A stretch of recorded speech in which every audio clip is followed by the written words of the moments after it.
Hello, everyone. I'm Dr. Marty Ross, and this is another Conversations with Marty Ross MD tonight. This is a webinar where we talk about Lyme disease.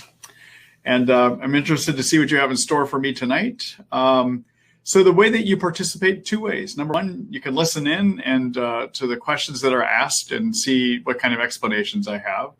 The second thing you could do is actually write a question to me. The way to do that is over on the right-hand side of your computer screen. Down at the bottom is a chat box, and you can write your question to me there. The only thing I ask is that when you write the question, try not to be too long with it. I can't post the long questions or read them. They really get hard to follow for people, okay? The second thing is when you, as you're writing it, hit the enter key only one time. If you happen to hit the enter key more than once, it actually sends multiple questions my direction, which gets really hard to decipher from my side of the webinar. Okay. All right. The other thing is this is the last webinar for this month, and then we'll be off next week. And so look in your email tomorrow morning when I send out an email announcing that the recording of tonight's webinar is ready. I also will include a link in there for you to sign up for the webinars that begin in November. Let's see, do I have anything else for you here tonight? I don't think so. I think we can go ahead and get started here. I am going to read the questions. You'll see them post on your screen if you're participating in the live version. If you are watching this in the recorded version, the questions don't show up in the recorded version. Okay. All right. So let's go ahead and get started here. All right. Hello, Jen. Let's see. You stated that you adjust the target and starting doses of disulfiram by a factor of 2.6 if you prescribe enteric-coated pills. Can you explain why? So when you have disulfiram compounded, when you have it mixed up by a compounding pharmacy, they can put it in different kind of capsules. They can put it in regular vegetarian capsules that start to get broken down inside of the stomach, or you can put them in what's called enteric-coated capsules, which are designed to actually pass through the stomach and get into the small intestines. Those enteric-coated capsules do not, when disulfiram is put in an enteric-coated capsule, more of it gets through the stomach into the small intestines to be absorbed. And there are some estimates that I have seen that suggest that you get about 2.6 times more delivered to the small intestines for absorption than if you use regular disulfiram that comes from a pharmacy or disulfiram that is put into vegetarian capsules, for instance, or cellulose capsules, for instance, okay? So that's why, is basically compared to the standard dosing that we use, that is that standard dose that we do, which is 4 to 5 milligrams per kilogram a day is what we target. That's what we try to work up to with the disulfiram. That's based on the disulfiram capsules that you can get through regular pharmacies, or that dosing is based on non-enteric-coated. But because the enteric-coated is more of it's delivered to the intestines where it gets absorbed, that leaves more available. So we have to decrease the amount that we put in. Okay. So, you know, I know that in the Facebook groups, there's a lot of people who discuss various reasons to do the enteric-coated capsules. To be honest, the only reason I think a person should do enteric-coated capsules is if they really have a lot of nausea or stomach upset from taking the disulfiram. And the reason to do enteric-coated capsules in that kind of situation is that you avoid getting a lot of the nausea and upset stomach from it, basically. Okay. As to whether it is more beneficial to do enteric-coated capsules if you're having a hard time taking the disulfiram because of other side effects, I haven't seen any benefit from that. Okay. All right. So anyhow, I think I forgot, I should have started by explaining. Everyone, disulfiram, as many of you know, is a new drug, or newer drug, I should say, that we're using in the world of Lyme because we use it to treat what are known as persister growth states of the germ. And it's giving a lot of benefit. I'll probably say a lot more about it tonight, but that's what it's for. If we don't get back to disulfiram again, if you want to read about all the wonderful things about it that a lot of people are getting benefit from, you can take a look at my disulfiram article, which is I republished about 2 weeks ago. It's very comprehensive. I'll do a quick screen share to show it to you. So if you want to, on your own time, take a look at that. I'll show you that article right now.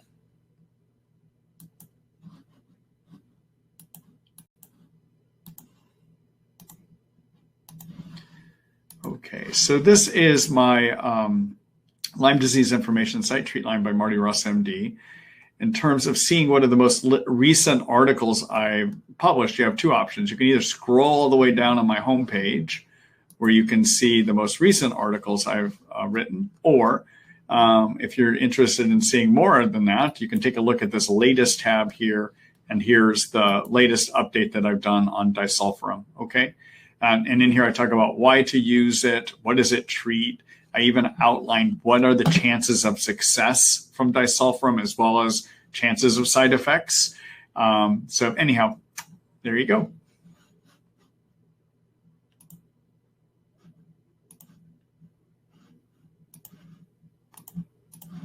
All right.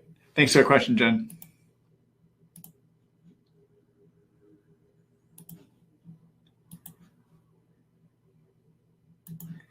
Hello, Tom. Let's see. Hi, Dr. Marty Ross. Thank you for taking my question. You're welcome.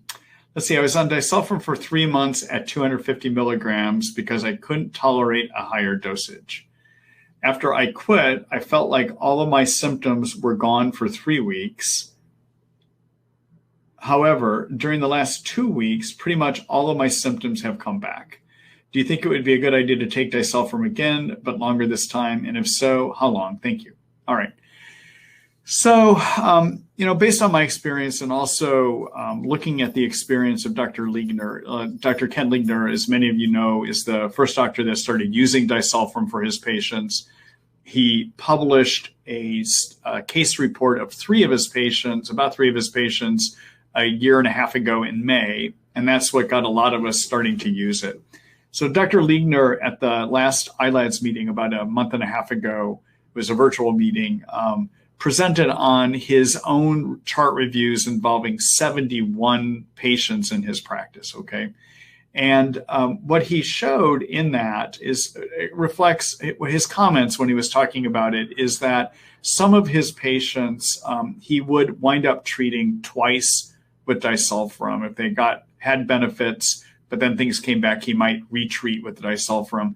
That is something I've done in my practice as well too. So there is a chance if you go through a treatment, you get benefit, and then things slip, it is okay to go back on that treatment again. In general, most of us are finding that treatment lengths of 3 to 4 months, once you reach your target dose, is going to be sufficient to get you into or to keep you into remission, okay? And then one other comment I want to make. So we try to reach a dose of 4 to 5 milligrams per kilogram daily, and it's at that dose that we find most benefits. And if you can, that's the dose you want to stay at. Now, looking at Dr. Liegner's data, it reflects what I see in my practice, and that is only about 50% of patients are able to reach their target dose because of side effects. And as many of you know that have taken disulfiram by now, you know that it does have potential for side effects as well as very large Herxheimer reactions.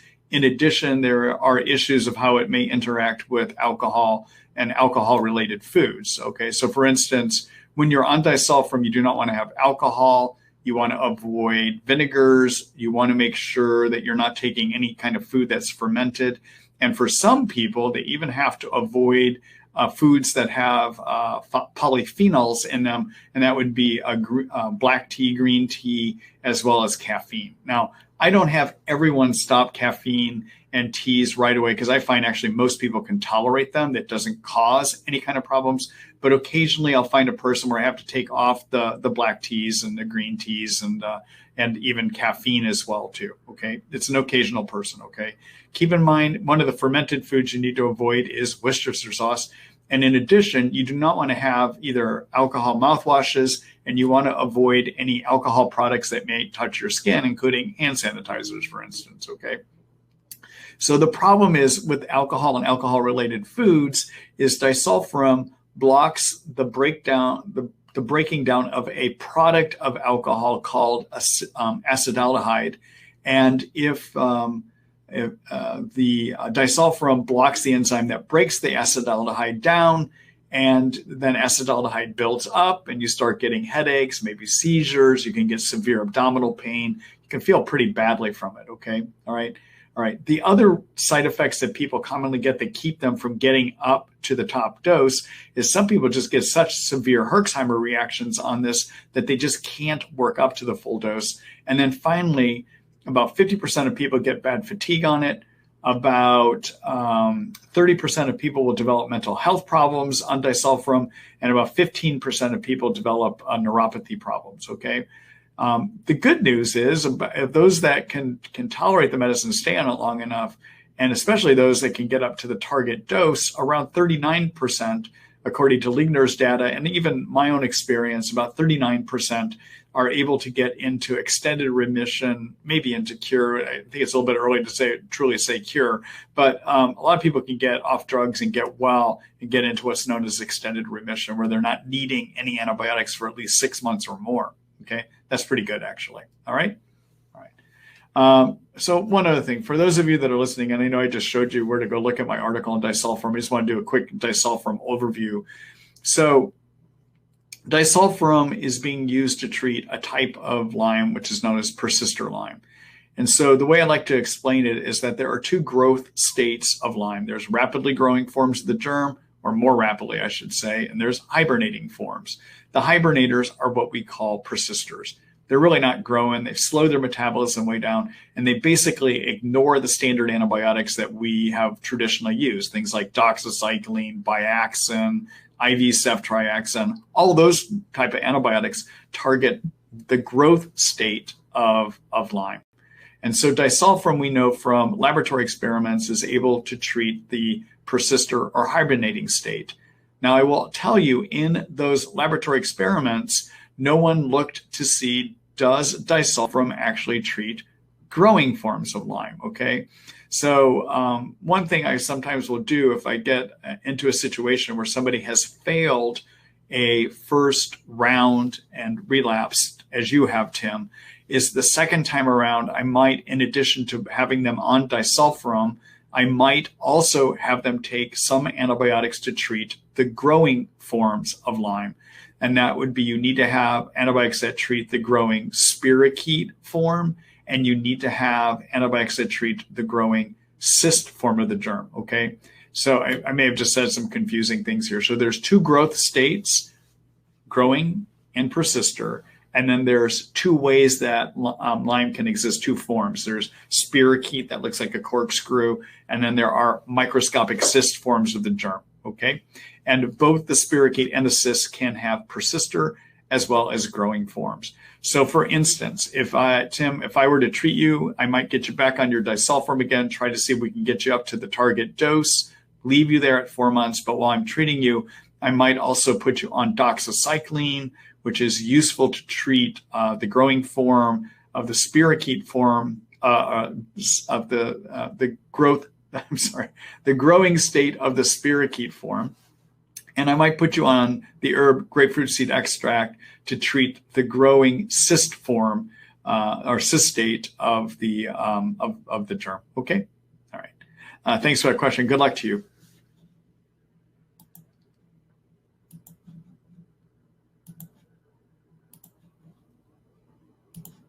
Hello, Kelly. Let's see. Hello. Thanks for all that you do each week. About how long do you think it takes to treat Bartonella with herbs typically? It's a good question. You know, an average length of time that it takes to treat Bartonella when you also have the Lyme infection is 4 to 6 months with either prescription or herbal antibiotics. So either way, okay, that's an average length of time. All right. Now, regardless of what you choose to do, whether it's herbal or prescriptions, by 1 to 2 months into your treatment, you should start seeing some lifting of the Bartonella symptoms if the herbal antibiotics or the prescription antibiotics are working. And if not, then you need to think about making a change to something different, okay? So the difference in terms of success of both of those is that the herbal antibiotics that I like using, Cytokines, Hutania, to treat Bartonella will work about 70 to 75% of the time. And the prescription antibiotic combinations that you might put together to treat Bartonella seem to work about 80 to 85% of the time. So what that means is there's 70 to 75% of people that will get better on herbal antibiotics, okay? And there are 80 to 85% of people that will get better on some combination of prescription antibiotics that we can use. Okay? All right. Thanks for your question, Kelly, and good luck to you. I'm going to do a quick screen share here because many of you may know, but probably about 2 or 3 months ago, I updated my article about how do you treat Bartonella. So you can find that. So if you're looking for that article, if you ever want to know how I would kill any germ, take a look at my online Lyme guide here and watch this drop-down menu and come over to infection treatment plans here. Okay, so in terms of my ideas on how to treat Bartonella, take a look at this Kills Bartonella, a brief guide. And again, this was updated. When did I update this? I guess I updated it in June. Maybe it's a little bit longer ago than I realized here, but I updated it in June. And this now includes information based on research that was published out of Johns Hopkins University, one study that was published in November, I believe, of 2019, and another study published in April of 2020 that now tells us that Bartonella can also have persisters.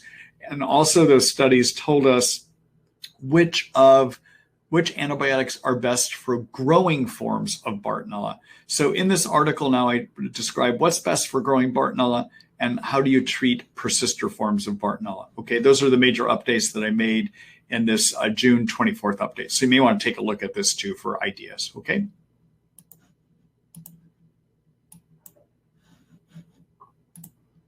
I think we got back, okay. All right, Kelly, thanks for a question. Good luck to you.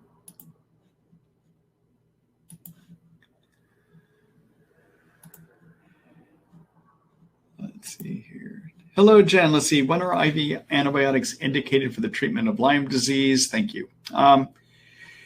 It's very interesting. The world of Lyme is evolving. When I am going to answer that question, but you get to hear my long explanation first.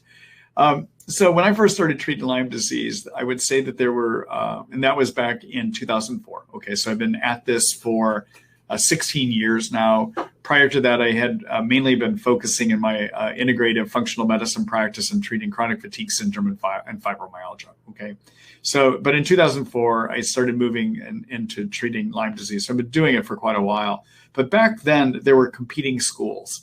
So the East Coast doctors tended to believe more strongly in using IV antibiotics up front in their treatments, and were using them pretty aggressively.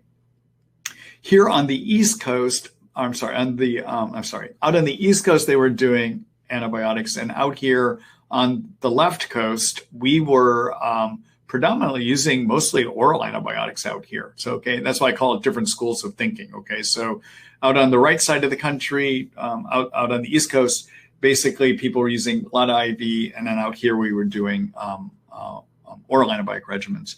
There had never been studies done, and there still have not been studies done saying what's the best approach. But as I've observed over time, a lot of those East Coast doctors that were doing IV predominantly as part of their treatments have now pretty much switched over to predominantly doing oral regimens, okay? And there's some reasons for that. So first of all, this is based on what I see in my practice. So in general, when we look at the comparison between IV antibiotic and oral antibiotic regimens to treat Lyme, in general, I see that IV antibiotics tend to work about 90 to 95% chance of helping a person over time, versus oral antibiotic regimens have an 85 to 90%, okay? So basically, you get about a 5% difference in the success rates of oral versus IV, okay? My other observation over time is that using oral versus IV does not get you better quicker than oral. I just haven't seen that in my practice, all right? The reasons that I tend not to do IV antibiotics, knowing that orals can work pretty fairly and work just about as well as IV, the main reasons not to use IV antibiotics is cost. Number two, we have to worry about the IV line that we leave in place, which is called a PICC line or a central line. It's an IV line that's left in you for months on end. Those lines tend to have problems. And the biggest one is that they can get infected. and then that infection works its way into your bloodstream. So you wind up having an infection of your blood, or and you can get septic and get really sick from that. You could even die from it. Okay. And the other problem is when you have PICC lines in, they can sometimes develop blood clots in them, and those blood clots will break away, float into your lungs, and potentially kill part of your lung and potentially kill you. Okay. So using IV antibiotics is not benign because of complications that can happen with your PICC line. And those PICC line complications can happen over a 6-month period of time, about 10 to 15% of the time. So this is not benign. And so I don't think that for the average person that is new to using antibiotics, that I don't think that there is enough benefit in doing IV over oral to warrant the complication problems that you might get. Okay. All right. So, and I think that a lot of doctors in the country have moved in that direction. And again, that tends to be more of the West Coast or the left coast way that we have done over time out here. Okay.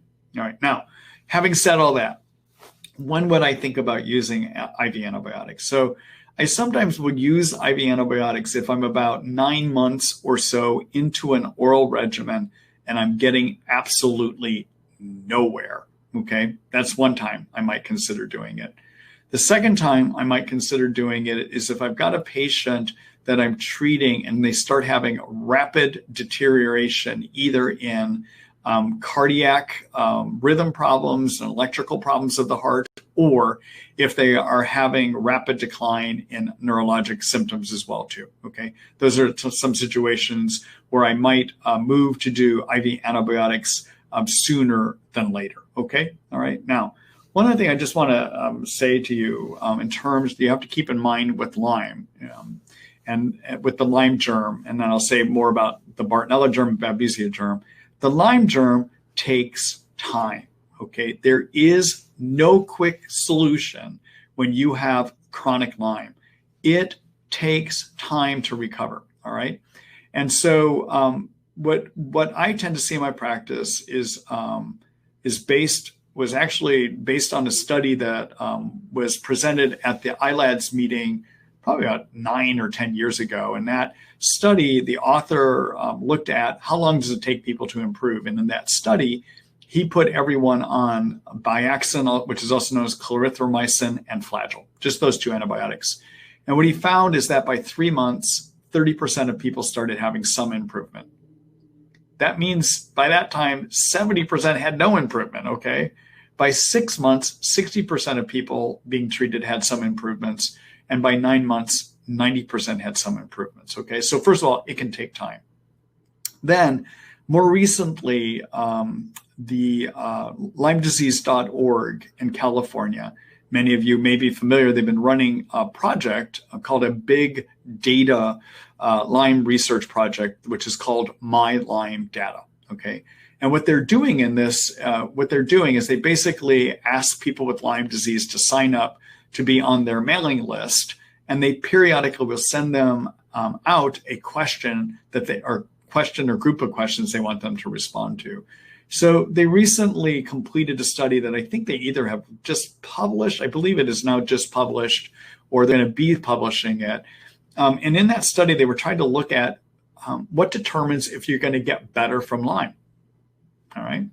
And what they broke the people down into groups that were called high responders, I think minimal responders, and no responders. Okay.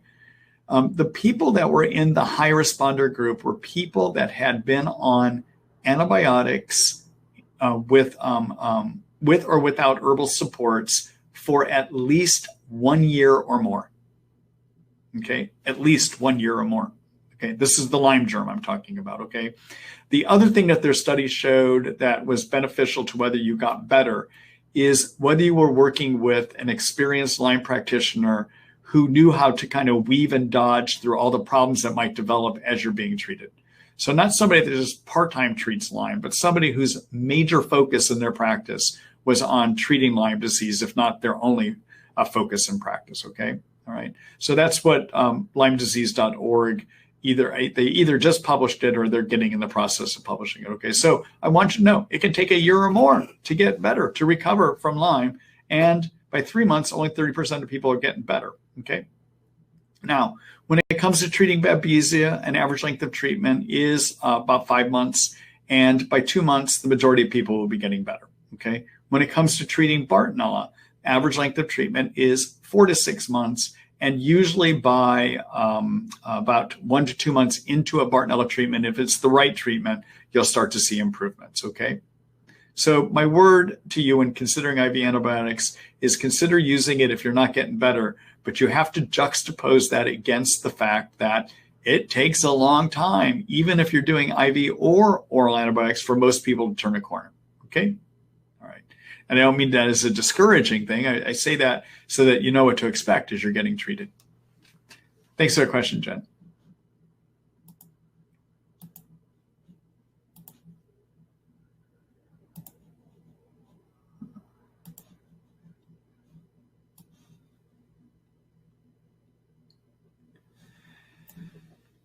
All right, let's see here.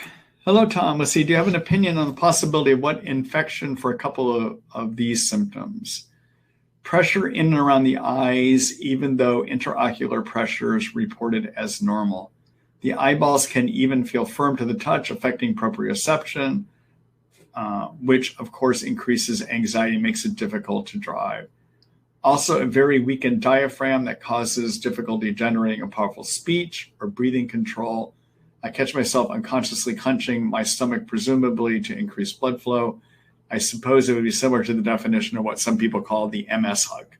So, Tom, just based on those two things, are the two infections I would think about, and I would have to ask you just a lot more questions to kind of tease out. One is Lyme, the Lyme germ, and the other would be Bartonella. The reason I say Lyme and Bartonella is your difficulty breathing suggests some weakness of the diaphragm that could come from neuropathy causing it so the diaphragm doesn't move correctly, okay? And both Lyme and Bartonella can cause that kind of neuropathy. And also in my experience, I have seen both Lyme and Bartonella sometimes give pressure behind the eyes. I think it's some kind of an inflammation of the tissues around the eyeball. And I have seen both infections cause something similar to that. Okay. All right. Thanks for that question, Tom.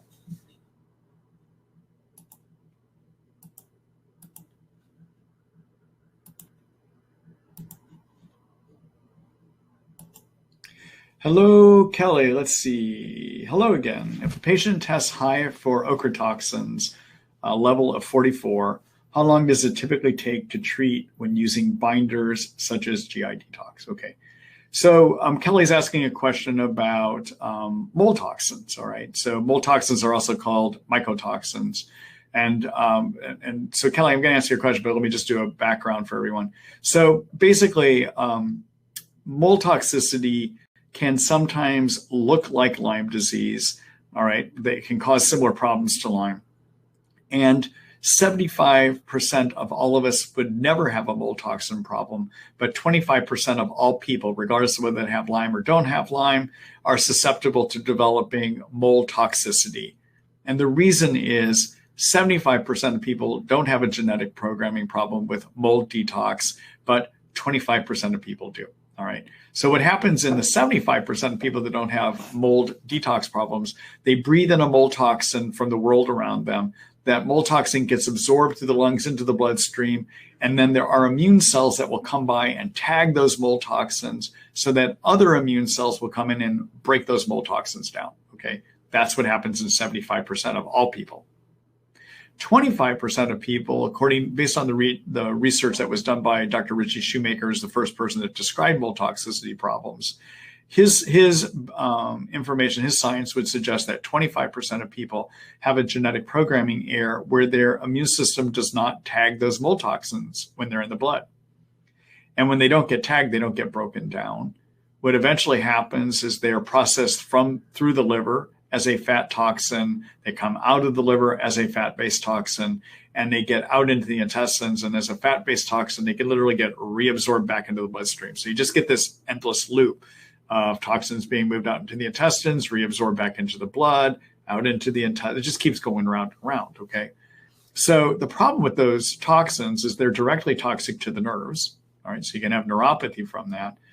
but they also can injure the covering on your mitochondria, which are your cell energy factories, so you get low energy. And then finally, they trigger the immune system, white blood cells, to produce cytokines. And white blood cells make those cytokines because they're using the cytokines to turn other immune cells on to get rid of the toxins, but they don't do a good job, so they keep trying harder and harder, and eventually they make too many cytokines. And as many of you know from watching my webinars, when I talk about Lyme disease, Lyme symptoms, the fatigue, the sleeping problems, the body aches, the fatigue, the hormonal problems, etc., that people get with Lyme are actually because the immune system makes too many cytokines trying to get rid of Lyme. So Lyme and mold toxicity syndrome, illness, can look identical. Okay, all right. So what do? Remember I said these toxins get moved out in intestines as a fat toxin, they get reabsorbed. Well, the treatment for these mold toxins is to take binders, something that's going to bind the mold toxins up in the intestines, okay? Ochratoxin is one of those mold toxins. There are a group of other toxins like gliotoxin and trichosethine, which would be black mold toxins, and aflatoxins. Okay, there's a bunch of different kinds. All right. So for ochratoxins, what tends to work best to bind them is either a prescription called cholestyramine, which is a medicine we use to bind cholesterol in people that have high cholesterol. Cholesterol is a fat, but it also happens to bind the ochratoxins. Or the other thing that works well is activated charcoal. Okay, now, that GI detox that you're talking about, Kelly, actually is not just activated charcoal. It has clay in it.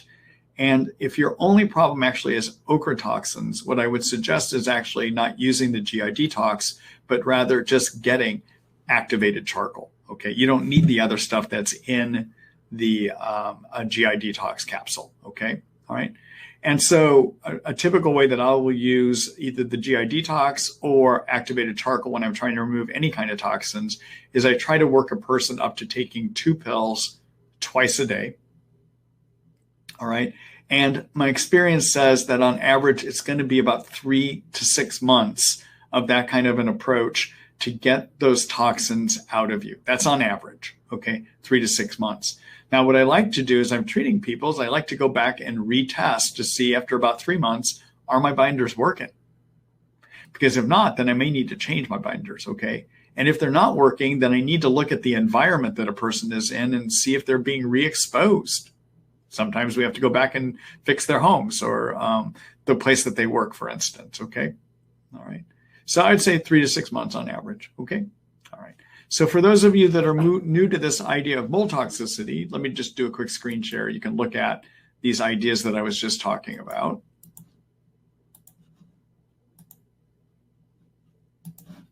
All right, so this is back in my Lyme disease information site. Take a look at my chapter on detoxification, which is right here. And in terms of mold toxin illness, take a look at this article, which is my mold and Lyme toxin illness article. Down, I explain the whole theory behind it. I talk about ways to test. My favorite is actually to do a urine test, okay? And I talk in this section about which binder works best for which toxin, okay? Actually, this section right here. All right, go back here. All right. Thanks for the question, Kelly. Good luck to you.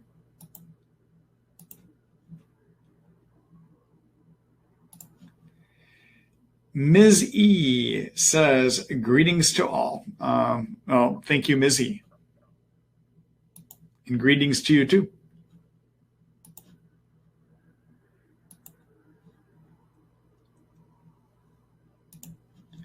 Hello, Elizabeth. Thanks, Dr. Marty Ross.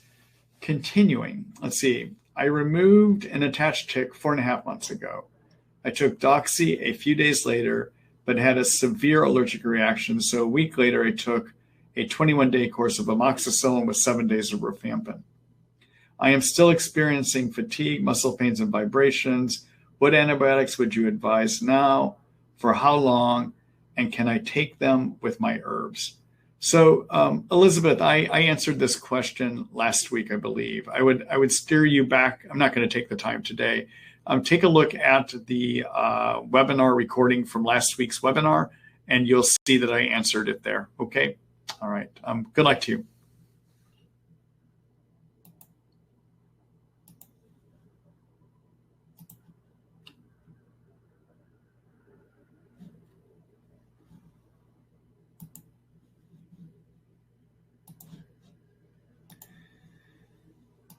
Hello, Mark. Let's see. Hello, Dr. Ross. Thank you for your time.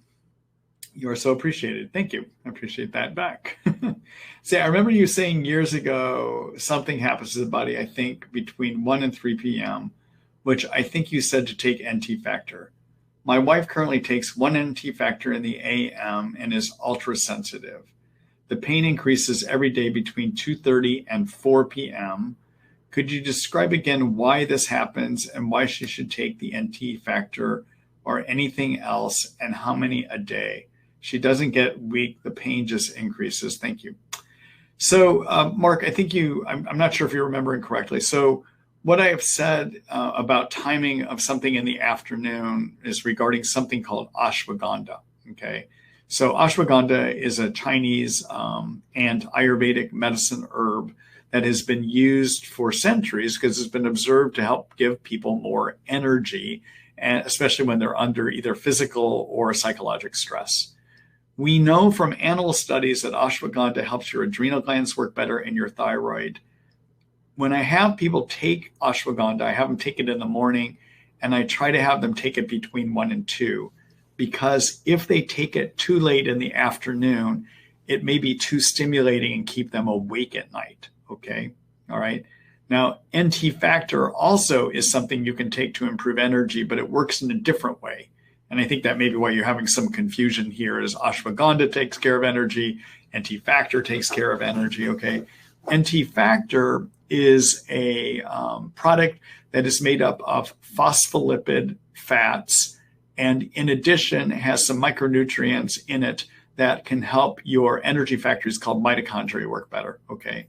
The fats are part of NT factor because it's used to repair damaged mitochondria coverings. All right. What I have found with the NT factor is that there is an occasional person that the micronutrients included in the NT factor are too stimulating for them. That may be the situation that your wife is running into. So, for instance, the NT factor product that I use to repair mitochondria is a product made by Research Nutritionals. Their product is called NT Factor Energy. And when we look at what's in that, there is NT factor, which is the phospholipid mix, and then there's a number of micronutrients in it too, okay? When I have a person that reacts to the NT factor energy by Research Nutritionals, as you're describing your wife does, it's in those situations that I sometimes will try to use pure NT factor that doesn't have any other micronutrients added to it. And the company that does that is Allergy Research, has a product that is NT factor powder that does not have any other nutrients added to it. Now, I do not carry that NT factor powder by Allergy Research at my supplement store, but it is something you could easily Google and find it, okay? And so that might be something that you might want to consider with your wife then too, okay? All right. Thanks for that question, Mark, and good luck to you.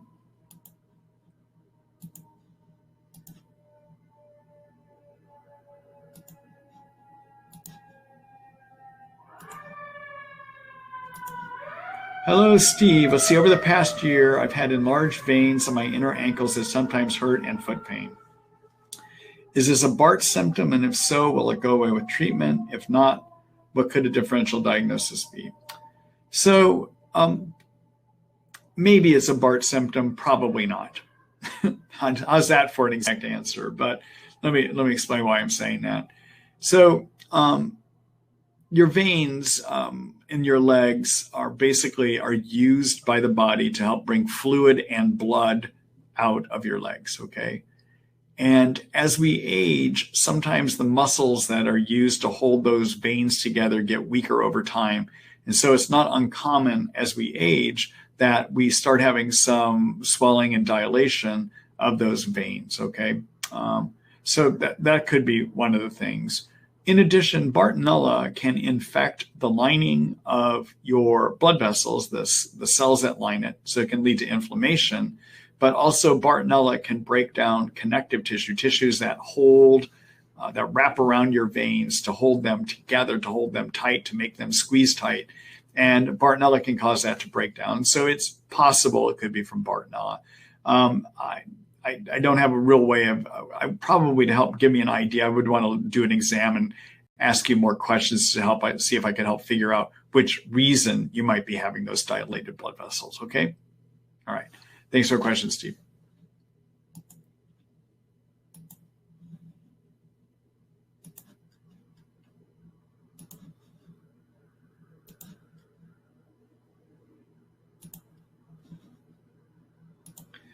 Hello, David. Let's see. I was ordering the Biocidin from your page. Is there a time limit on how long you can use this product? You know, I have not found a time limit as I use the Biocidin products, that being the Biocidin drops, the Biocidin capsules, and the Biocidin LSF. I call those the Biocidin products. So Biocidin, everyone, is a proprietary mix of about 10 different herbs that are been found on laboratory research to be effective against removing Lyme biofilm, at killing both growing and cyst forms of the Lyme germ. And also they have a mechanism where they prevent biofilms from forming as well as get rid of biofilms. And they block a mechanism by which Lyme develops antibiotic resistance. They block that from happening, okay? So I like using Biocide in those situations. In addition, if we look at the herbs that are in Biocidin, when you use it in the capsule form or in the liquid drops form, it might help with treating yeast and could also be a useful part of treating SIBO, small intestine bacteria overgrowth, and may be useful at treating parasites within the intestines as well too. Just if we look at the components that make up the Biocidin, okay? Now, when I'm using it to treat SIBO and I'm using it to treat yeast and I'm using it to treat parasites in the intestines, I'm going to use the capsules or the Biocidin drops. If I'm using it to treat Lyme and to break up biofilms related to Lyme, I'm going to wind up using it as Biocidin LSF, and that LSF stands for liposomal. What liposomal means is we take the product and we microscopically wrap it in fat to increase absorption into your bloodstream, okay? So when I'm trying to treat systemic Lyme, I'm going to tend to use the Biocidin LSF because in theory, it should have better absorption, okay? All right, so how long can you use it? In my experience, as I've been using it to treat Lyme, I've had people on it for 6 months, even up to a year, and still find it to be beneficial, okay? So I think it can be used long-term. To be honest, I don't know if there's a date at which it does not work, okay? I'll put it that way. All right, so the best way to find out is try it. If you're getting better on it, stay on it as long as you keep getting better. If you're not getting better, that may mean that your germs have learned some resistance to it and you want to switch to something else, okay? All right, thanks for your question, David.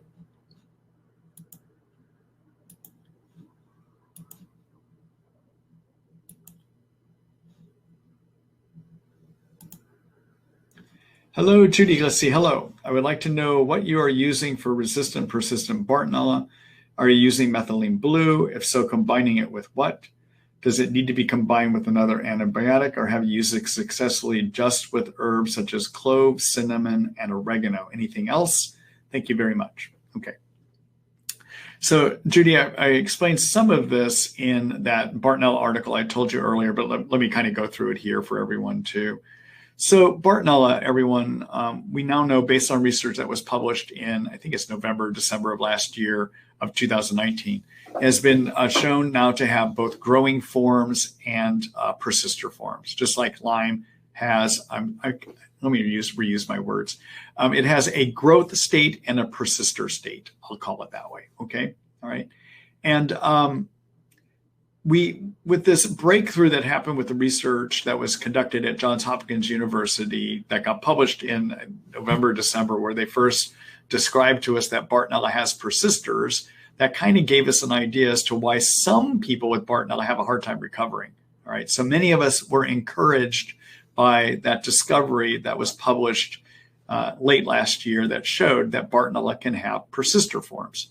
All right. Now, keep in mind the traditional antibiotics that we've been using for some time to address Bartonella, like azithromycin, rifampin, Bactrim, doxycycline, minocycline, ciprofloxacin, levaquin, those kind of antibiotics, all of those seem to target the growth state. Okay. All right. All right. So now, based on newer research then that was published in April, the project was a bit more expansive. And what they did in the research project in April is they did two things. They looked to see what agents work best to treat persisters and remove biofilms that cover persisters. And in addition, they looked at what's best for the growth state of Bartonella. All right. And in that study, the one antibiotic they did not look at is Bactrim. It just wasn't in that study. I can tell you older studies from years ago suggest Bactrim can be useful against growing forms of Bartonella too. Okay. But in the study that was published in May, the two best antibiotics to treat growing Bartonella were azithromycin and rifampin, followed closely by the tetracycline, which is doxycycline. Okay. Now I will let you know in that research project, they did not test against all family members. So for instance, azithromycin is in a family called the macrolides that also includes clarithromycin, which is known as Biaxin. They didn't study Biaxin in the study, okay? So I look at that study as saying if azithromycin works well, probably clarithromycin works well, okay? And in that study, they looked at doxycycline, and in that study, doxycycline did well, therefore probably minocycline will do well, okay? And in that study, they looked at rifampin, that looked good, so therefore probably rifabutin that's in the family will do well too, okay? All right, so those antibiotics are all the ones that are great for growing states. In addition, I like using Bactrim based on studies done elsewhere, okay, because Bactrim wasn't looked at in this one, all right? Now, in that study that was published again in April or May of this year, they also looked at what's the best combinations to get rid of biofilm and persisters. And what they found is methylene blue is one of the best. In that study, they did not look at oregano oil. However, oregano oil was looked at probably about, I think, 2 or 3 years ago. Johns Hopkins was looking at herbal options to get rid of persisters, and they showed in those previous studies that that using oregano can be quite useful for both Lyme and for Bartonella as well too. Okay, all right. So in this more recent study, though, they showed that azithromycin with methylene blue or rifampin with methylene blue would result in, I believe, almost complete eradication of biofilm and persisters. But if you used rifampin or azithromycin on their own, they didn't touch the persisters. They did get rid of growing Bartonella, okay? So based on the recent research that got published, plus the older studies involving oregano, my ideas these days for treating Bartonella are to basically go after both growing and persisting growth states of the germ, all right? So if you use a methylene blue or an oregano by themselves, they may not be aggressive enough against the growth state. There is good evidence that shows they are good against persister forms, though. Having said that, I will also tell you, they still look, based on the Hopkins studies, I do believe we have evidence that both methylene blue and oregano can help growth state. It's just, I don't find them in clinical practice or even based on those studies to be the strongest thing that helps the growth state, okay? So in my treatments, what I'm doing these days is I like to use at least 2 prescription antibiotics or herbal antibiotics that are going to go after the growth state, coupled with either oregano oil or methylene blue or both oregano oil and methylene blue. I'm doing that, okay? So a full court treatment that I might give in my practice, so I'm really trying to be super aggressive, I might do azithromycin coupled with rifampin, coupled with methylene blue, coupled with oregano oil. I might do a treatment that involves all of those, okay? Again, the azithromycin rifampin, a look to be the lead candidates for treating growing Bartonella, and both methylene blue and oregano have good data showing that they can help with the persister state as well as the biofilm forms of Bartonella too. Okay. All right. So anyhow, that's all explained in my new Bartonella article that I showed you earlier that I published in June. Take a look at it there. You'll see that information. Okay. All right. So anyhow, yeah. And the other thing you could do, if you want to do this all herbally, you could use Acida acuta and Hutania primarily to target the growing forms of Bartonella, and then couple that with some oregano oil if you want to go all herbal. Or you could do oregano oil and have some methylene blue compounded up to do that too. Okay. All right. Methylene blue, everyone, is a prescription medicine. It was originally or is manufactured actually to treat a problem with your hemoglobin. Hemoglobin is the protein inside your red blood cells that holds oxygen. There's a group of people that their hemoglobin doesn't let go of their oxygen. Okay. And that causes them to turn blue. All right. So that condition is called methemoglobinemia, and the methylene blue helps when you take it in an IV form, helps the hemoglobin to let go of oxygen. So that's what it's designed to do. But it's made more for people in crisis, and it's only manufactured in an IV form. So if you're going to do methylene blue, you got to have a compounding pharmacy that will mix it up into capsules, oral pills that you can take. Okay. All right. And the pharmacy that I like using for that is a pharmacy out in Massachusetts called Hopkinton Pharmacy. I think I have that described in that Bartonella article as well too. All right. All right. Now, if you're going to do oregano, I try to use liposomal oregano. All right. And you can find that product. Actually, let me show you which product I'm using for that.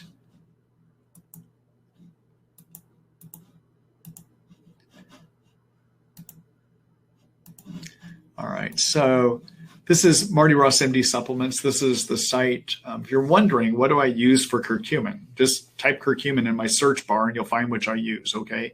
These are supplements that my patients use, but anyone can buy from my supplement store. So in terms of what I'm using for the oregano, the product I'm using is this one called the doctor-inspired formulations liposomal oregano essentials. And if you're going to use this product, I recommend it comes as a 75 milligram pill, and I recommend that people take one pill twice a day to treat both persister Bartonella and also might help with persister Lyme as well too. Okay.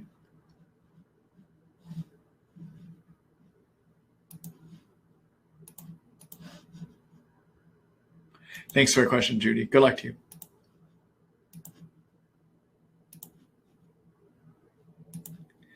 Hello, Lori. Let's see. C. Diff. What protocol do you recommend to keep from returning once resolved by vancomycin, Saccharomyces boulardii, and other? All right. So many of you know there's a bacteria that live in our intestines called Clostridium difficile, which is also goes by the name C. diff for short. Okay. And it's one of the strangest bacteria because it actually grows too much when you're on antibiotics to treat Lyme sometimes, okay? So one of the problems we run into when we use antibiotics in Lyme is that occasionally people develop C. diff overgrowth. And if you get C. diff overgrowth, C. difficile releases makes a toxin that causes you to have watery diarrhea, like bad watery diarrhea, like multiple times a day diarrhea. Okay. So when people get C. difficile, there are a number of antibiotics that might work against it. Vancomycin is one, Flagyl is another one. Okay. And then sometimes if the antibiotics don't work, sometimes they don't, people actually have to have fecal transplants, which are an approved treatment method or an allowed treatment technique that's allowed by the Food and Drug Administration. In fact, it's the only thing they officially approve of fecal transplants being used for. Okay. But one thing that can also be helpful as part of a C. difficile treatment and then therefore prevention is a healthy fungus that lives in your intestines called Saccharomyces boulardii, which also goes by the name Sacro B. Okay. So if I've got somebody that I'm treating for C. difficile as part of their treatment, whether I have them on vancomycin or I put them on Flagyl, I'm also going to put them on the probiotic called Sacro B or Saccharomyces boulardii. And I'm often going to do it as 2 pills twice a day or 4 pills 1 time a day. Okay. The product I like using for it is a Thorn product. And then once their C. diff is resolved, when they go back on prescription or herbal antibiotics to treat their Lyme, I'm going to make sure that they stay on the Saccharomyces boulardii. All right. And usually at 4 pills 1 time a day. Now, why Sacro B? Well, we know from studies that it actually helps get rid of C. difficile. Right. So it's one of those things that you can do that's natural, that actually helps to compete with C. difficile, to knock it down so it's not as dominant within the intestines. All right. Thanks for the question, Lori, and good luck to you.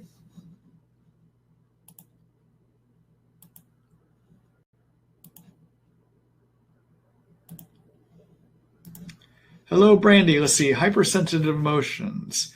I can watch some commercial or movie with a lot of sentimentality and I get very melancholy and sometimes cry. Also, just an overall feeling of being cold and scared, a strange vulnerability and a frailty, adrenals or testosterone or thyroid. Could this possibly be estrogen dominance? Also, burning periorbital dermatitis. Could this possibly be yeast, fungal mold, etc.? Okay. So, Brandy, before looking at this being your emotionality and sentimentality and vulnerability and frailty being an issue, I'd probably consider whether you might have Bartonella. Bartonella can have a lot of emotionality, mood swings, anxiousness, depression sometimes, irritability.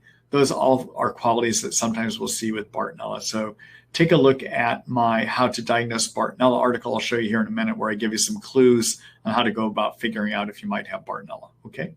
All right. And then in terms of the periorbital dermatitis, sometimes, believe it or not, that can be part of Bartonella because Bartonella can infect and inflame the nerves. And when they get infected and inflamed in the mouth, they can burn. Okay. They give you that kind of burning pain. But also periorbital dermatitis often is due to yeast overgrowth in the mouth. Okay. All right. Let me do a quick screen share here for you.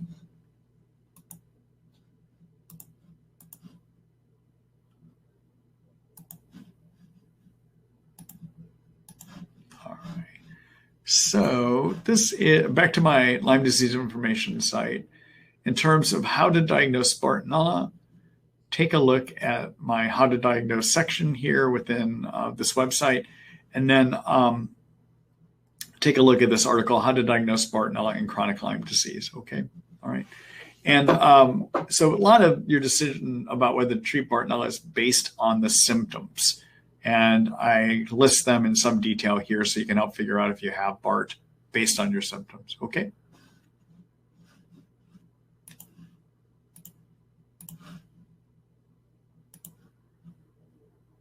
Good luck to you, Brandy.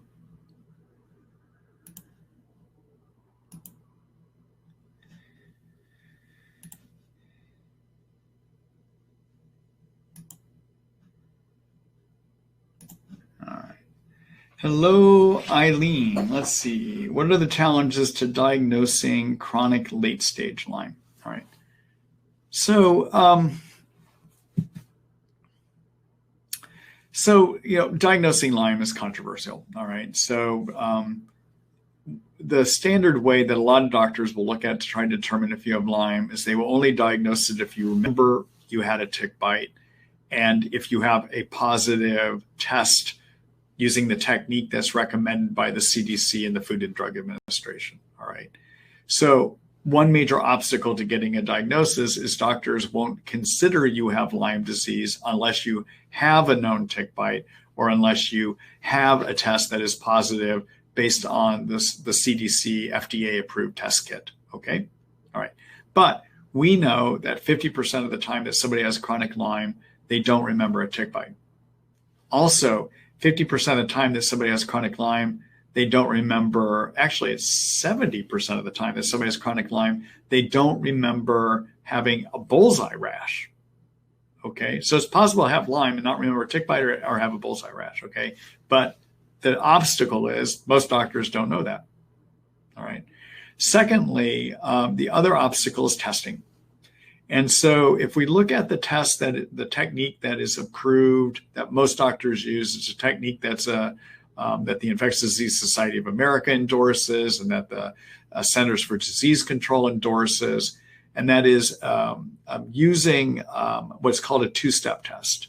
Step one of this two-step test is on your blood. They're going to do a technique called an ELISA. And what an ELISA does is it looks to see of all the antibodies that your immune system has ever made to fight any infection, could some of those antibodies be made against Lyme? So it's a could test, okay? And if it comes back positive, it says, yep, you have some antibodies in you that could be against the Lyme. It doesn't say they are against the Lyme, it just says they could, okay? All right, then the next step after the ELISA is to do a test where we look to see, oh, okay, are they really made against the Lyme? And that's a technique called a Western blot. And in a Western blot, what we do, what the CDC FDA approved method does, is it basically takes the original germs that were used, that were discovered to carry Lyme, or the original type of Lyme discovered on the East Coast back in the 70s, the original one, the single strain, and it looks to see, are you making antibodies against certain proteins found on the covering of that germ, okay? So let's look at the problem with their testing. Number one, in chronic Lyme, the ELISA test will only be positive about 50% of the time. So if you're going to a doctor that does the standard two-step test that starts with an ELISA, if it comes back negative, they stop, not knowing that 50% of the time, that test will be wrong, okay? And let's say your ELISA is positive and then they do the follow-up Western blot test, that test technique that is done by the using a kit approved by the FDA will only find Lyme if it's in you 60% of the time. All right. So your obstacle is testing also. Okay. All right. So what do we do to overcome that? Well, there's actually 4 things you should consider when trying to decide if you have chronic Lyme. Number one, do you remember a tick bite, or is there the possibility you could have been exposed? Okay. So for instance, if you don't remember a tick bite, but you do a lot of hiking, or you're a hunter, or you have dogs that bring, or you have your yard has deer that run through it constantly, those are things that increase your risk. If you live in New Jersey, where 95% of ticks or more are known to carry Lyme, just living in New Jersey is a high risk factor because you could get it through the deer that run across your front yard. Okay. They may have dropped a tick, it gets on you, etc. Okay. All right. All right. So you've got to consider, do you have a risk of getting tick exposures, even if you don't remember a tick bite? One of the reasons you may not remember a tick bite is especially in the spring and summer, early summer, the type of ticks that carry Lyme and transmit it are baby ticks. They're called nymphs. They're the size of a poppy seed. You may not even see them. Okay. All right. All right. So number one, consider, is there a risk? Number two, look at your symptoms. Do you have a lot of symptoms that suggest Lyme disease? Okay. All right. And a good screening tool to help figure that out is Google Richard Horowitz's Lyme disease screening questionnaire. Just Google it. You'll find it. Okay. It's called the MSIDS questionnaire. Dr. Horowitz does a good job of looking at this. His questionnaire looks at the symptoms. And if you score high enough, then there's a chance you might have Lyme. Okay. All right. Number 3 we look at is, do you have any physical exam findings? And the 4th thing we consider is, do you have any supportive lab testing? Okay. And we consider all 4 things. So it's possible to have Lyme and have negative testing if you had a tick bite and have a lot of symptoms. Or it's possible to diagnose Lyme if you have negative testing and you have a lot of Lyme symptoms and you've got risk of possibly being exposed to a tick, even if you never got a tick bite that you remember, okay? So we have to consider all of those things, okay? So a third obstacle about trying to diagnose Lyme is getting to the right kind of doctor who knows how to look at this without relying just on a history of a tick bite and relying on what your testing tells you, okay? All right. All right. So the way to remove your obstacles there's 3 ways. Number 1, make sure you get the right kind of testing. I'll tell you about that in a minute. Number 2, make sure that your doctor knows to think that it's beyond whether you remember a tick bite. And number three, make sure you get to a doctor that's Lyme literate, that knows how to look at all these pieces, these 4 pieces of the puzzle I just outlined, to consider whether it could be Lyme. Okay. All right. Now, one more word about testing. So these days, my favorite test to see if you have Lyme is a test made by IGeneX called the immunoblot. And let me tell you why. All right, so remember I said that the CDC, FDA approved, ELISA only finds it 50% of the time, and the Western blot will only find it 40% of the time. Okay, so that's our problem. All right. So what IGeneX has done with their immunoblot that they came up with about 2-3 years ago now, they basically are looking to see if your immune system is making antibodies against 8 strains of the Lyme germ, not 1, but 8. Okay. IGeneX previously also had their own Western blot where they were looking to see if you had antibodies against 2 kinds of Lyme. So that was still better than the CDC FDA method. But now that they have this immunoblot that looks to see if you have them against 8 kinds of Lyme, that really increases the chances of finding Lyme. In fact, their test is shown in their own validation studies to find Lyme when present 95% of the time. That's the best test, okay? There's another added benefit in what they're doing with their immunoblot, in that they basically have cleaned up the Lyme proteins. So basically the way the test is done is during the test, you're looking to see, does your blood make antibodies that actually attach to these Lyme proteins from the 8 kinds of Lyme germs, okay? But IGeneX has gone one step further in that they have cleaned up the proteins to remove parts of the proteins that might also hold on to antibodies that were actually made against viruses that happen to cross-react to Lyme proteins. So they remove the pieces that might attract viruses so that when you get an antibody stuck on one of these Lyme proteins in the immunoblot, it really was made against Lyme. So it avoids the problems of false positives that can happen if you happen to have had mono, which is Epstein-Barr, or a respiratory herpes virus called HHV6, or another virus called cytomegalovirus. The way they clean up their proteins makes it so that if you've had those viruses before, they won't, by chance, create a false positive Lyme test, okay? All right, now, I want to say a word about testing because there's a lot of different tests out there, okay? So one of the tests you may run into is a test through a lab called Armin Labs, or through Infectolab here in America called an ELISpot test. An ELISpot test is a technique that we can use to see if your type of white blood cell called a T cell has ever attacked the Lyme germ before, okay? What I can tell you is that the studies would suggest that this test can find Lyme maybe up to 85% of the time. That's it. It is not as good as the immunoblot from IGeneX. And then finally, I know a lot of the naturopaths out there and some of the functional medicine doctors have been fooled by a lab called DNA Connections into doing a urine test to see if you have Lyme. And I want to say why I'm saying fooled. Okay, there's a lot of companies out there developing Lyme testing, but not all of those companies are looking to see if their technique actually works. Okay, when they do that, they're supposed to be doing something called validation studies. And what they do with validation studies is you take known samples that have Lyme or whatever germ you're testing, and you see how often is your test actually able to detect them, and how often does your test wrongly say it's positive or create false positives, okay? That's called validation studies. DNA Connections has never done that. And in my opinion, I see a lot of people coming in with positive tests that don't have symptoms of the Bartonella, for instance, that DNA Connections says that they have, okay? So be careful. I know there's a lot of doctors out there using DNA Connections, and I think that's because DNA Connections has done a great marketing job. But the problem is they don't have any validation studies to back up what they do. So if your doctor tells you they're going to use a lab that's not a standard lab, you should look at them and say, okay, so with this new vibrant wellness test that you're having me done, can you tell me for sure if they have done any validation studies to show that their technique works? Doctors should be looking into that, but often they don't, okay? So make sure you're using a lab that has a validated testing study that they can actually provide those results, okay? All right, so anyhow, that's my words, all right? It's a long discussion for you, but anyhow, I hope that gave you some information to work with. Okay. All right. Thanks for the question, Eileen.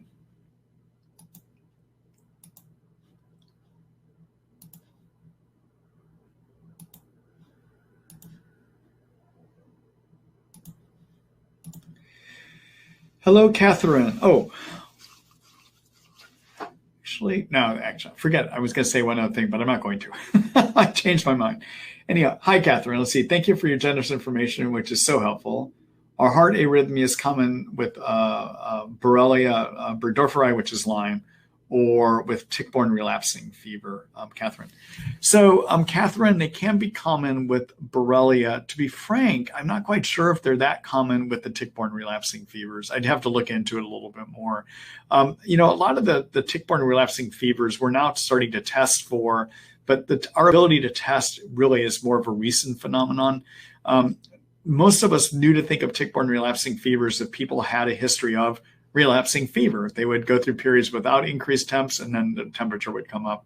We are now starting to know that tick-borne relapsing fever, when it becomes more chronic in a patient, can result in symptoms that are very similar to Lyme, Borrelia as well too. Okay, so I need to look at that a little bit more myself. I'm not quite sure what the relationship is between tick-borne relapsing fever and arrhythmias. Okay, all right. Thanks for that question.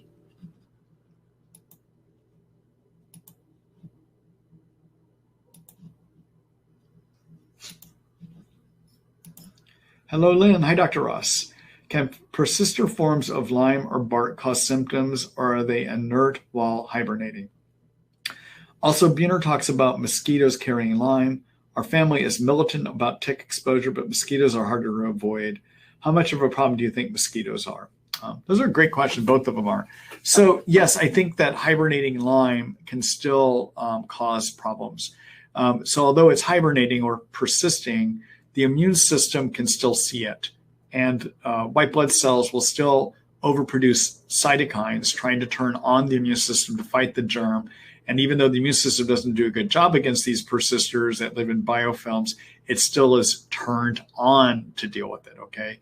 And as you know, increased cytokines from my discussions, increased cytokines make it so you can't think, give you fatigue, make you hurt all over, interfere with your sleep, and disturb your hormonal systems. So all of those problems can still happen with persister hibernating Lyme, okay? All right, in terms of what spreads Lyme, so the proven way that Lyme gets spread is tick transmission. We know that for sure. There's good science that shows that, okay? All right. There is not good science that says it can be sexually transmitted, but we wonder. I think probably a small percentage is sexually transmitted. I think most people that have it do not sexually transmit it, though. And that's just based on what I see clinically. But to be honest, we don't have good studies that tell us whether it actually is sexually transmitted or not, okay? In terms of other vectors, because people have Lyme and they only remember a tick bite 50% of the time, you gotta wonder what else is spreading this thing, or is it all baby ticks, the nymphs, and no one can just see them because they're so small, okay? Or do we truly have other vectors? So to look at that, in Poland and Europe, they have done some studies looking at what else could carry the germ. So keep in mind, vectors that carry a germ don't necessarily transmit the germ, okay? So if we look at studies about what can carry Lyme, the studies out of Europe and primarily out of Poland tell us that mosquitoes, mites, biting flies, and fleas can carry the Lyme infection. But they've never done studies to prove they actually transmit the Lyme infection, all right? Do I think mosquitoes can transmit it? Yes, and the reason I do is based on one patient that I saw that had been bitten pretty badly by a swarm of mosquitoes and within days developed severe symptoms suggesting neurologic Lyme. Her testing came back positive. All right. So it makes you wonder. It does make you wonder if mosquitoes can transmit it. I don't honestly know how big of a problem it is, though. All right. Thanks for that question, Lynn.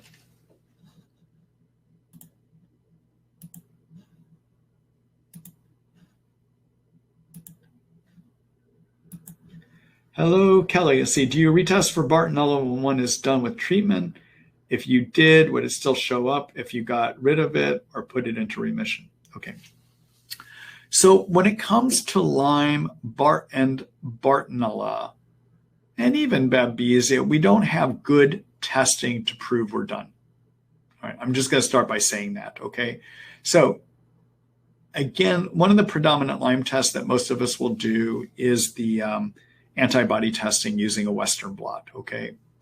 And same with Bartonella. There's now a Bartonella Western blot or a Bartonella antibody test that we can do. With antibodies, once you make them and you're making a family called IgG antibodies, you'll continue to make them whether the germ is in you or out of you.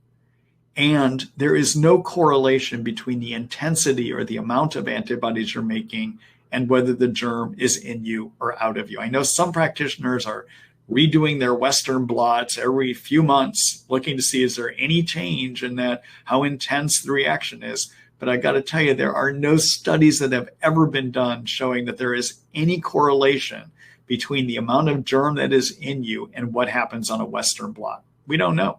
All right. So if it was a antibody test like the Western blot for Lyme or like the Western blot for Bartonella that now is being offered by IGeneX, or an IFA test, which is an antibody test for Bartonella, if it's an antibody test, it doesn't give you, they're going to remain. And even if they go away, it doesn't mean the germ is out of you, because the immune system sometimes makes antibodies well, and sometimes it gets suppressed and doesn't make antibodies. So an absence of antibodies doesn't prove the germ is gone. It just may mean the immune system is suppressed. Okay. Now, the other Bartonella test that you could get done through IGeneX is a microscope exam test called a FISH test, which stands for fluorescent in situ hybridization. And so basically it's a way of taking a fluorescing agent that attaches to the DNA of the germ, and it makes it so under the microscope you can see it. It actually fluoresces, okay? All right. Now, the thing about that test is if it comes back positive, it really means you got the germ in you. It's not just an immune reaction. It's actually you're seeing the germ with it, okay? Now, the problem with that test is you got to have a lot of the germ in you. So let's say it came back positive, your FISH test came back positive, and then you go back and retest and it's negative. That doesn't necessarily mean the germ is gone. It just may mean that your germ load has dropped below a level that it can be seen, but it still could be in you. Okay. Finally, both Lyme and Bartonella, you can do DNA testing or PCR testing. And if you get positive DNA testing for the germ, that suggests it's still living in you. But we know with Lyme, for instance, that DNA PCR testing will only identify the germ 30% of the time it's in you. So let's say you had a positive PCR at one time, and then you go back and recheck again and it's negative. It doesn't mean it's out of you. It just means you may be in that 70% of time that it can't be seen with PCR testing. Okay. All right.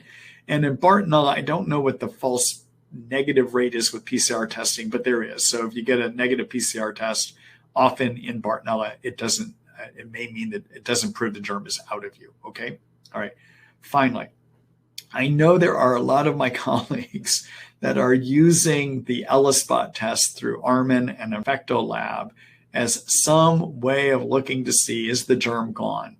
And what I can tell you is that way of looking to see if the germ is gone has never been validated to be meaningful in any study. All right.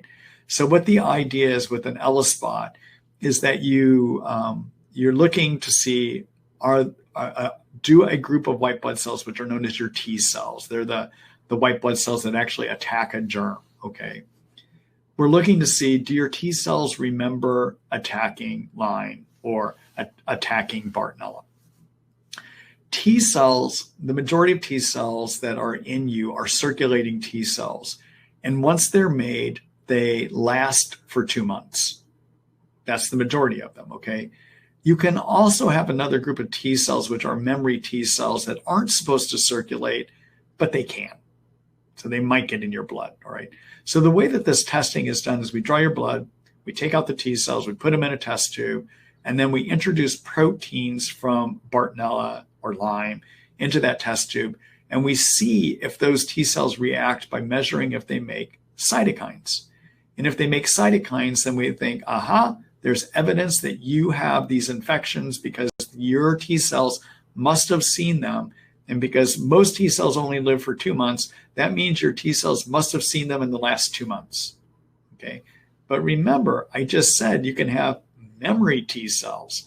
And so if those memory T cells are there and they make cytokines, well, even if a germ is out of you, that may still show a positive test. Likewise, it is possible that if your test is negative, that perhaps these T cells that represent whether the T cells have seen them in 2 months, they may miss it.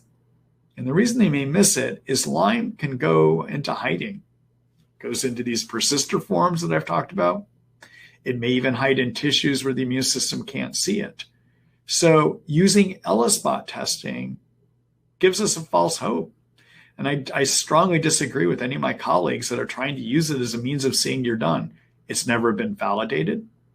And there's many reasons why these tests could be positive even if the germ is gone, because you have memory cells, okay, memory T cells, or it can be, your ELISpot could be negative, but that just may mean the germs are doing a great job of hiding and the immune system can't see it.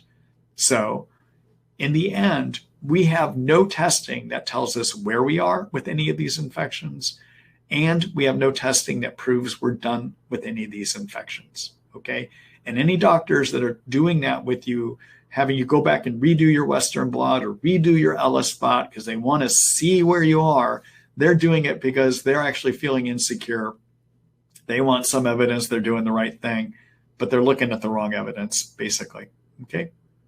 Anyhow, those are my opinions on that. Yeah, I hope that answers your question. Thanks, Kelly.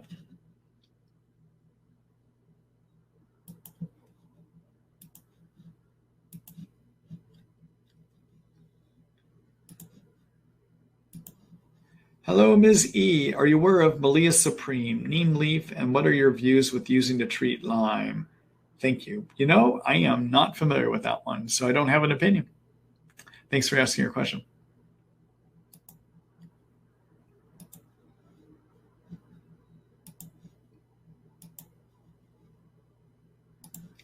Hello, Damien. Let's say hello, doctor. I recently tested positive for B. recurrentis and B. myomodi and Babesia decani through the DNA connection test. My main symptom now is forehead facial pain, eye pain, and vision issues on my right side. The sides of my neck feel sore, and it feels like toxins aren't draining from my head. Is this something you have seen in other patients? Advice. So those symptoms I have seen. As to whether this is due to any of these infections, I don't know, because as I said earlier, I don't trust DNA connections. They have never done any validation studies to tell us that their testing is accurate, okay? So that would be my comment. I would go ahead and get better testing. I would look at doing IGeneX labs as a means of figuring out whether you really have any of these infections, okay? All right. Thanks for that question, Davey.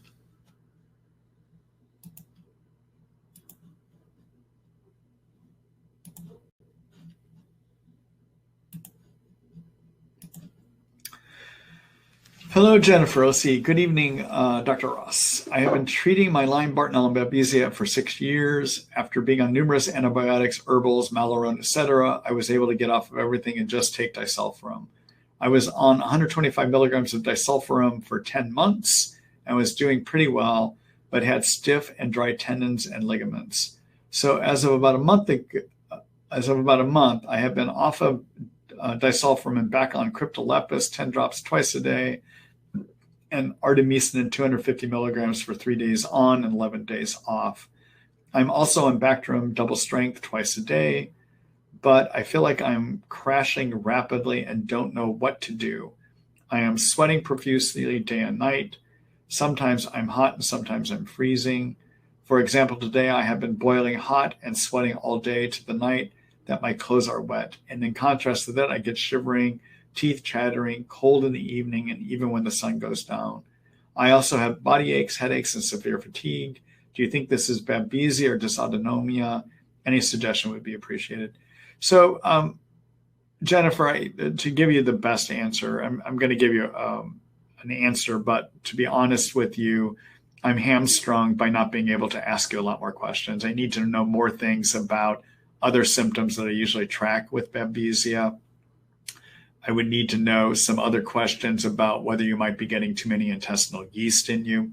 Okay, so let me try to answer though. So the temperature dysregulation you have and the sweats are something that we sometimes see with Babesia. They are, okay? But they also can occur if you have excess cytokines in you, all right? So, when you get the flu, one of the reasons you get temperature fluctuations is your immune system, in trying to get rid of the flu, manufactures cytokines, all right? And those cytokines can give you a lot of the temperature swings that you have as well too. In my practice, as I have treated people with Lyme and Babesia and Bartonella, one of the things that I see is often people will get into big declines with symptoms suggesting either Bartonella is worsening or Babesia is worsening or Lyme is worsening. But I have learned in time to also ask whether they might have developed intestinal yeast overgrowth as part of this. And intestinal yeast overgrowth can masquerade in its effects as Babesia, or masquerade in its effect as Bartonella getting worse, or masquerade in its effect of Lyme getting worse. Okay, so what I mean by masquerade in its effect? Well, what I mean is if you develop too many yeast in your intestines from being on antibiotics, even before you got to disulfiram, you were on prescription antibiotics, okay?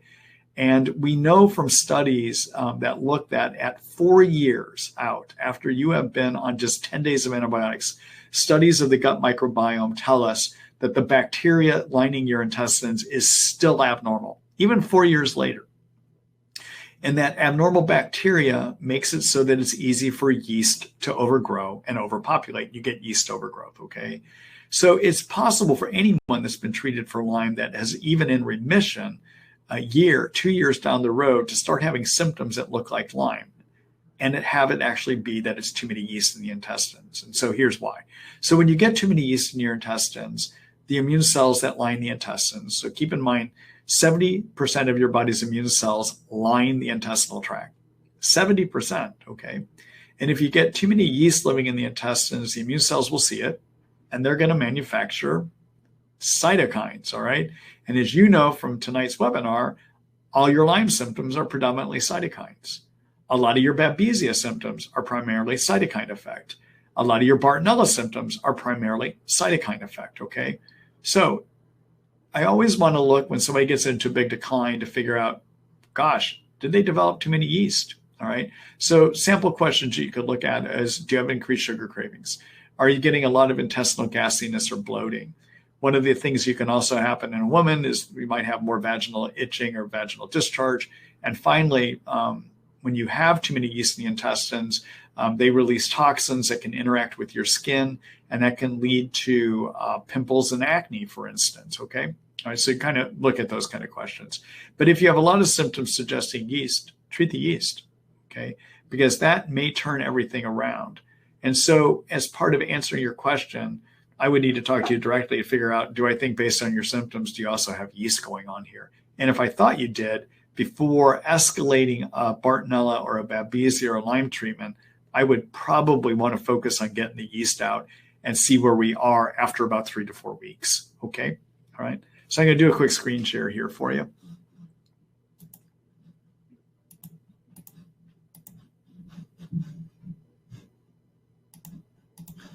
Okay. So in terms of yeast, take a look at this section here called yeast. All right. And how do you diagnose yeast? Take a look at my article here. How do you treat yeast? Take a look at my article here, okay? You might also be interested in looking at this article called Steps to Fix a Lyme Treatment Crash, which is kind of what I just talked to you about what else could be going on that could trigger you to look like your Lyme or Bartonella or Babesia is worsening. I explain it here in this article, okay?